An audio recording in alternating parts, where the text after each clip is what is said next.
3 in Sydney, Australia, on the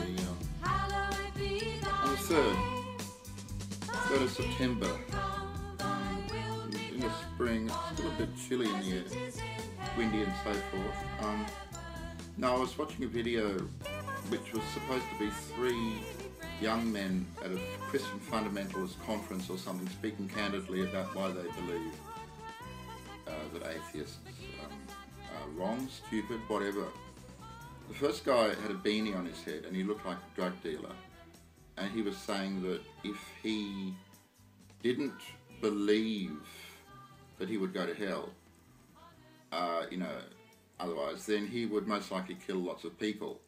And you could see in his eyes that he was very, very angry, and then he gave an angry description of what life would be like if atheists ruled the world, and he believed that Christians would be hung up on a black X, nailed to an X, and told that atheists are tolerant of every religion except Christians.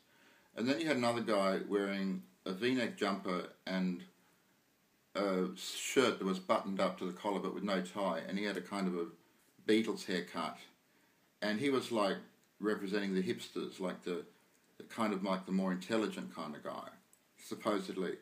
And he was scoffing at the idea that our body contains DNA, and he was explaining that DNA is actually acid. And he thought, come on, man, if our body was full of acid, we would dissolve. But he probably didn't realise that you only really need 1 molecule of DNA for every cell that's in the body. And most of the cell is just water, so, it's not really that corrosive. And I did point out that, if he did breastfeed, then he was actually sucking lactic acid out of his own mother's nipple, attached to her bosom, ample as it may have been. And then you had the third guy who looked like a lamb, a little lamb. He had blonde hair, blonde beard, blue eyes, and these rosy cheeks, but quite slim. And he had this very, very non-threatening look about him. And I'm not sure I really paid too much attention to what he was saying, but I think his main problem was about evolution, and he can't understand how we can evolve from monkeys 1 million years ago because a monkey can't live for 1 million years.